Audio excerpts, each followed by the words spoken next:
नमस्कार दोस्तों, मैं सूरज लाल संत कबीर विद्यापीठ के इस YouTube चैनल पर आप सभी समस्त छात्र एवं छात्राओं का हार्दिक स्वागत करता हूं। जैसा कि हम लोग अपने प्रमुख विषय राजनीतिक शास्त्र विषय पर चर्चा कर रहे हैं, तो आइए उस विषय के संदर्भ में जो प्रमुख हम लोग का टॉपिक था पाश्चात्य राजनीतिक यूनानी चिंतक के बारे में, खास करके सुकरात, प्लेटो, अरस्तु जैसे विचारधाराओं के संदर्भ में क्या उनकी विचारधाराएं हैं राज्य के संदर्भ में, तो हम लोग चर्चा कर रहे थे। ठीक उसी प्रकार उसको आगे बढ़ाते हुए आज का हम लोग का जो प्रमुख टॉपिक है वो उसी टॉपिक से संबंधित है कि पाश्चात्य या यूनानी राजनीतिक चिंतन की विशेषताएं, पाश्चात्य या यूनानी राजनीतिक चिंतन की क्या विशेषताएं हैं, इस पे हम लोग चर्चा करने का प्रयास करेंगे। ठीक है, आइए देखिए क्या है। देखिए, जैसा कि आपको हमने बताया कि यूनान को, जो यूनान है, ठीक है, यूनान को पाश्चात्य राजनीतिक चिंतन का जनक माना जाता है। आज आप जिस डेमोक्रेसी लोकतंत्र की बात करते हैं, आप बड़े पैमाने पर लोगों की कल्याण की बात करते हैं, आप लोगों में समानता समरसता की बात करते हैं, आप राज्य की अवधारणा की बात करते हैं, आप न्याय की बात करते हैं, न्याय की संकल्पना की बात करते हैं, तो इन सारे विचारधाराओं का जो स्वरूप है वह आपको यूनान की जो पाश्चात्य राजनीतिक चिंतन है वही से मिलता है। ठीक है, अधिकांश पाश्चात्य विद्वानों की धारणा है कि राजनीतिक चिंतन को जन्म देने का श्रेय यूनानियों को है और उसे विकसित करने का कार्य यूरोप वासियों ने किया। ये बात सत्य है। फिर धीरे धीरे यूरोप के लोगों ने उसे विकसित करने का कार्य किया, जो यूरोप के लोग हैं उसे विकसित करने का कार्य किया, और इन क्षेत्रों में पूर्व के देशों का कोई विशेष योगदान नहीं है। वारकर ने लिखा है कि राजनीतिक चिंतन का श्री गणेश यूनानियों से ही होता है। ये बात सत्य है, जैसा कि आपको हमने पढ़ाया। ठीक है, उसके जन्म का यूनानी मानव का शांत तथा स्वच्छ तर्क बुद्धिवाद के साथ संबंध है। क्रमिक एवं श्रृंखलाबद्ध राजनीतिक चिंतन के जन्मदाता यूनानी को इसलिए माने जाते हैं क्योंकि यूनान में ही इस राजनीतिक चिंतन को सर्वप्रथम क्रमबद्धता प्राप्त हुई है। यानी कि जो क्रमबद्धता की बातें किया गया है यहाँ यूनानियों से ही शुरू होता है। आपको हमने बताया इसके बारे में, चाहे सुकरात से हो, चाहे आप प्लेटो, सुकरात के प्रमुख शिष्य प्लेटो के प्रमुख शिष्य अरस्तु, तो उनके द्वारा जो भी आप वैचारिक विचारधाराओं का प्रसार पाते हैं इन्हीं के बारे में बताया जा रहा है। ठीक है, तो यूनान से ही इसका एक प्रमाण है, यह है कि राजनीति से संबंध रखने वाले अनेक महत्वपूर्ण शब्द और धारणाओं का जो उदय हुआ है वह आपका यूनान से ही हुआ है। ठीक है, तो ये रहा पाश्चात्य राजनीतिक चिंतन की कुछ विशेषताओं के संदर्भ में। जैसा कि आपको हमने ये बात बताया है कि सुकरात हो, प्लेटो हो, अरस्तु हो, इन्होंने क्या कहा अपने विचारों में कि राज्य के बारे में, कि राज्य और राजनीतिक जो संस्थाओं के स्वरूप के बारे में इन्होंने बताया। फिर इसकी उत्पत्ति कैसे हुआ, राज्य की उत्पत्ति का जो सिद्धांत है, दार्शनिक सिद्धांत है, तो चाहे अरस्तु हो, सुकरात हो, प्लेटो हो, इनकी क्या विचारधाराएं राज्य के संदर्भ में, राजनीतिक संस्थाओं के संदर्भ में क्या विचारधाराएं हैं, इसकी उत्पत्ति पर क्या विचारधाराएं हैं, इसके प्रकार पर, उत्पत्ति एवं राज्य के प्रकार पर इसका कार्य क्या है, इसकी उपयोगिता क्या है, आदि पर विचार किया गया है। ठीक है, ऐसे प्राचीन दार्शनिकों के माध्यम से। ठीक है, अच्छा, ये भी बताया गया कि मानव स्वभाव तथा मानव समाज की प्रकृति के साथ साथ मानव जीवन का उद्देश्य भी राज्य की प्रकृति निर्धारित करने के आधार बने।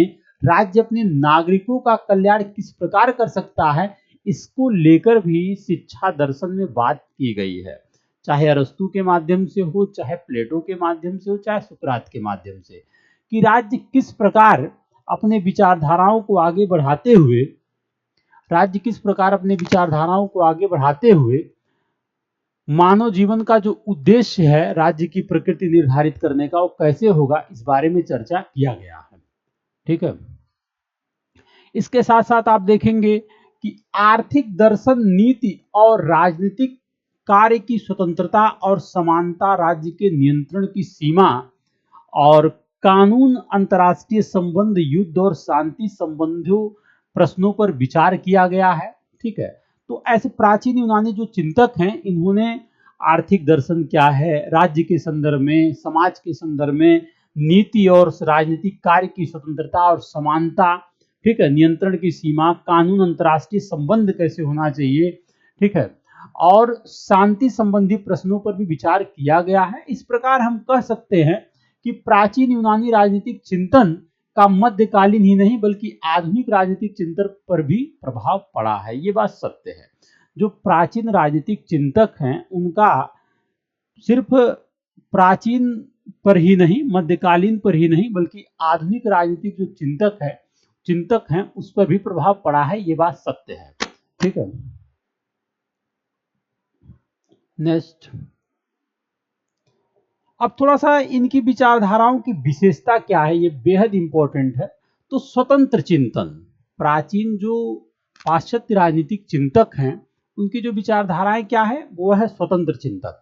ठीक है। स्वतंत्र चिंतन में क्या है, यूनानी चिंतन स्वतंत्र चिंतन था। जैसा कि आप जानते हैं, यूनानी दार्शनिकों को समाज में चिंतन और अन्वेषण की पर्याप्त स्वतंत्रता थी, अतः उन्होंने राजनीतिक चिंतन के अनेक विषय को, जो राजनीतिक चिंतन है उसके अनेक विषय को, ठीक है, अनेक विषयों को अपने अध्ययन क्षेत्र में लिया, जैसे प्रजातंत्र, क्रांति, वर्ग संघर्ष, ठीक है, और लीडरशिप, लिखने और सोचने की स्वतंत्रता आदि। तो ये स्वतंत्र चिंतन के रूप में भी कार्य किए हैं और उसको बढ़ावा भी देने का कार्य किए हैं।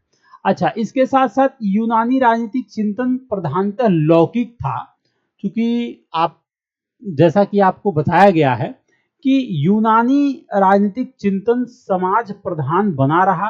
उन्होंने इहलोक को प्रमुखता दी है।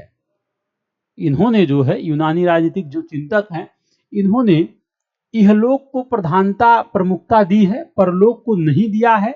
समाज में रहते हुए सुखी एवं समृद्ध नैतिक जीवन की खोज उनका मुख्य उद्देश्य रहा है। जो यूनानी राजनीतिक चिंतक हैं उनकी विशेषताएं क्या है, उनकी विशेषताएं ये है कि समाज में रहते हुए सुखी एवं समृद्ध नैतिक जीवन की खोज उनका मुख्य उद्देश्य रहा है। जिन प्रश्नों ने यूनानी राजनीतिक चिंतन को निरंतर प्रेरित किया वे थे, राज्य का सबसे अच्छा प्रकार क्या है और कौन सी शासन व्यवस्था या संविधान सर्वश्रेष्ठ है। इस बारे में इन्होंने विशेषतः फोकस किया, विशेष रूप से फोकस किया है। यह विशेषताएं हैं यूनानी राजनीतिक चिंतन का। ठीक है।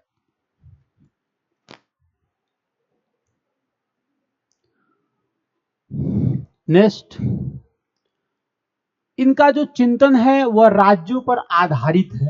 ठीक है, राज्य पर आधारित है, यानी कि पाश्चात्य राजनीतिक चिंतन जो है राज्यों पर आधारित चिंतन की अवधारणा पर आधारित है। जैसे कि पाश्चात्य राजनीतिक चिंतन नगर राज्यों पर आधारित था।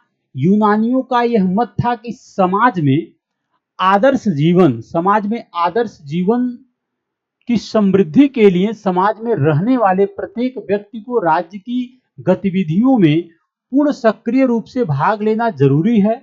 यह तभी संभव है जबकि राज्य छोटे छोटे नगर राज्य हों। ठीक है, यह तभी संभव है। पाश्चात्य राजनीतिक चिंतन का जो विचारधाराएं हैं वो खास करके नगर राज्यों पर आधारित था, जैसा कि आपको हमने बताया है। चाहे प्लेटो की बात करिए आप, चाहे अरस्तु की बात करिए, चाहे सुकरात की बात करिए। ठीक है, और इनका मत भी था कि समाज में कैसे एक आदर्श जीवन की समृद्धि के रूप में कार्य किया जाए, उस समृद्धि के लिए क्या महत्वपूर्ण कार्य है उसको कैसे किया जाए। ठीक है, तो ये था। अच्छा, इसके साथ साथ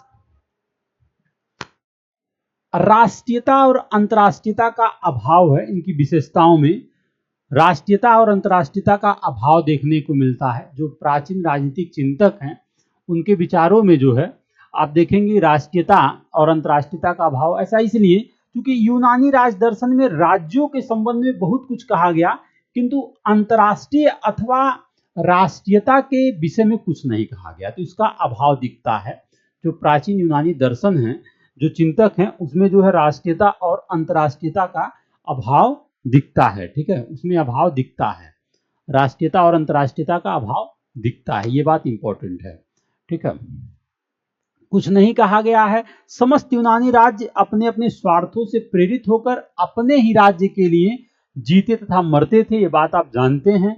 उसी के लिए कार्य करना, सोचना, विचारना, उसे संगठित करना, उसमें सुख और समृद्ध जीवन व्यतीत करना आदि सभी कुछ एक राज्य से संबंधित थे। इसमें राष्ट्रीयता और अंतर्राष्ट्रीयता के बारे में बहुत ज्यादा बात नहीं किया गया, बिल्कुल न के बराबर, तो इसका अभाव रहता है। ठीक है, बस इनका उद्देश्य राज्य के बारे में था कि कैसे एक राज्य को समृद्ध बनाना है। ठीक है, तो ये बेहद इंपॉर्टेंट कड़ी है।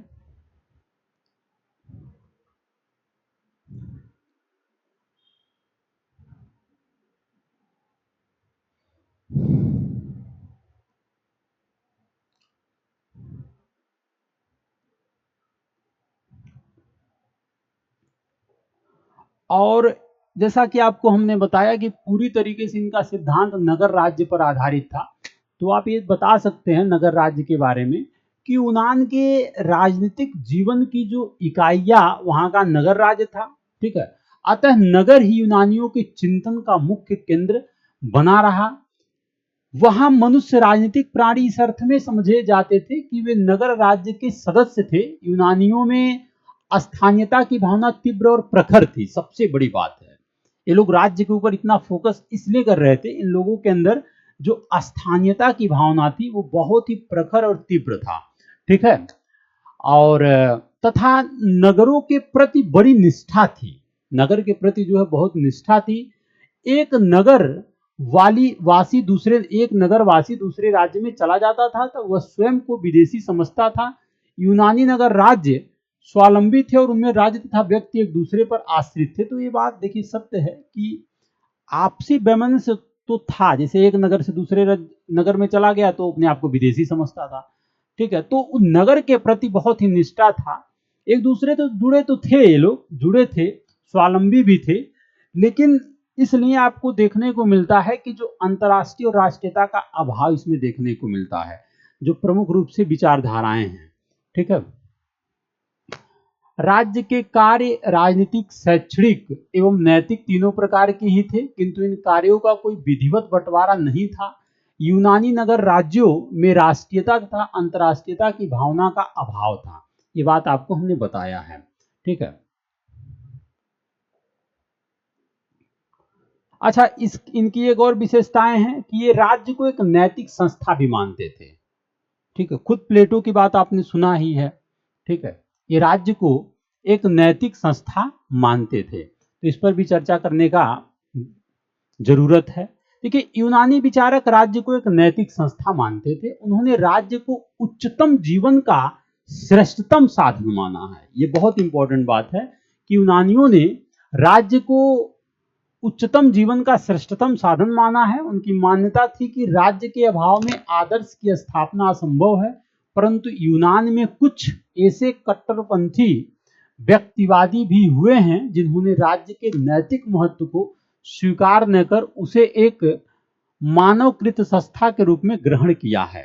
ठीक है, मानवकृत संस्था के रूप में ग्रहण किया है राज्य को, ये बात सही है।